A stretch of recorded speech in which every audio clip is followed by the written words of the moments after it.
नमस्कार दोस्तों, मैं ध्रुव कुमार निर्माण आईएएस में आपका स्वागत है। आज हम लोग चर्चा करेंगे भारत में महिला संतों के बारे में, जिन्होंने अपनी कविताओं के माध्यम से न केवल भक्ति को बढ़ावा दिया बल्कि सामाजिक कुरीतियों और बुराइयों को भी चुनौती प्रदान की है। दरअसल अभी कुछ समय पूर्व एक पूर्व आईएएस अधिकारी और कवि के जयकुमार ने दिल्ली के एक कार्यक्रम में महिला रहस्यवादी कवित्रियों के जीवन पर प्रकाश डाला। पूर्व आईएएस अधिकारी और कवि के जयकुमार ने कार्यक्रम में बताया कि वे महिला मनीषियों और संतों के बारे में पहले ज्यादा नहीं जानते थे, जब तक कि वे उन महिला संतों के लेखन और कविताओं से रूबरू नहीं हुए थे।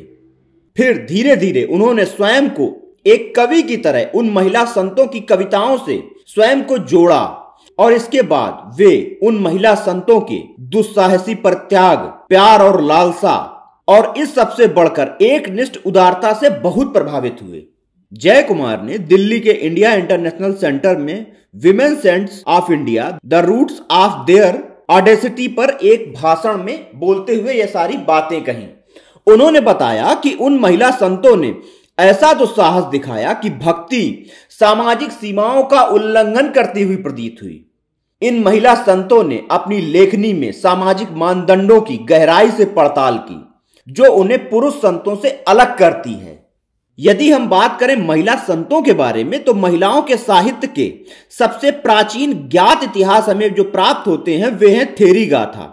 ये बौद्ध ग्रंथ हैं। इन्हें 6ठी शताब्दी ईसा पूर्व में महिला बौद्ध संतों ने संकलित किया है।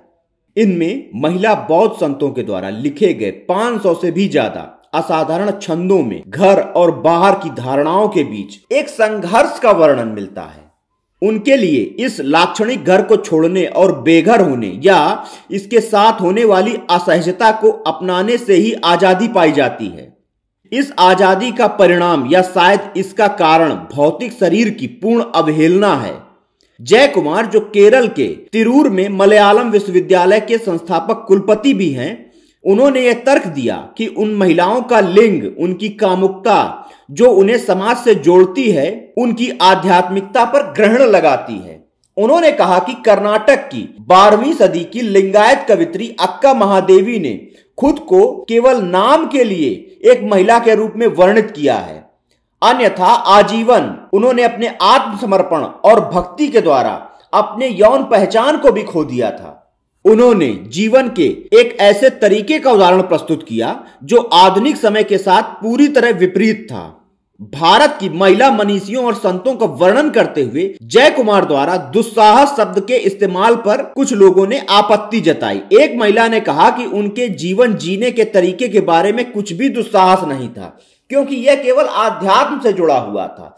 लेकिन उस समय उन महिला संतों के द्वारा जो कार्य किया गया वह केवल आध्यात्म नहीं था, बल्कि उससे भी आगे बढ़कर था। उन्होंने आध्यात्म के माध्यम से ही सामाजिक कुरीतियों और बुराइयों पर चोट की। अब आइए हम लोग जानते हैं लाल देद के बारे में और अक्का महादेवी के बारे में। कश्मीर में लालेश्वरी नामक एक संत थी, उन्हीं को लाल देद कहा जाता है। उनका जन्म कश्मीर में 1302 ईस्वी में हुआ था। उनका विवाह 12 वर्ष की अवस्था में ही हो गया था, किंतु ससुराल में उनके प्रति दुर्व्यवहार होने से उन्होंने अपना घर त्याग दिया और सेद वायु नामक एक संत से उन्होंने दीक्षा ली। भजन और भक्ति में वे इतनी तल्लीन रहने लगी कि लोक लज्जा का भी उन्हें ख्याल नहीं रहता था। मीरा के समान मतवाली होकर वे भजन करती हुई जब सड़क से गुजरती तो लोग उनका उपहास उड़ाते थे। लेकिन लालेश्वरी ने कहा कि प्रशंसा या निंदा का हमें बिल्कुल ख्याल नहीं रखना चाहिए, क्योंकि ये दोनों ही एक दूसरे को संतुलित करते रहते हैं। इसीलिए हमें सबको समान दृष्टि से देखना चाहिए और समान भाव से ग्रहण करना चाहिए। संत लालेश्वरी अपने कई नामों से विख्यात थी, जैसे लल, लला, ललारिफा, लाल देवी आदि। इस कवित्री को कश्मीरी साहित्य में वही स्थान दिया गया है जो हिंदी साहित्य में कबीर को प्राप्त है।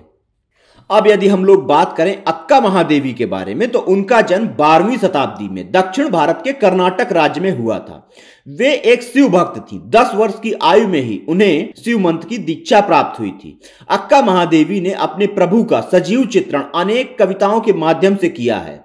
उनका कहना था कि वे केवल नाम मात्र की स्त्री हैं, किंतु उनका देह, मन, आत्मा सब शिव है। अक्का महादेवी ने एक राजा से विवाह तो कर लिया, किंतु उसे शारीरिक रूप से दूर रखा। उनका कहना था कि उनका विवाह तो पहले ही शिव से हो चुका है।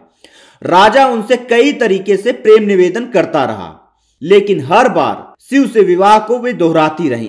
एक दिन राजा ने सोचा कि ऐसी पत्नी को रखने का कोई मतलब नहीं है।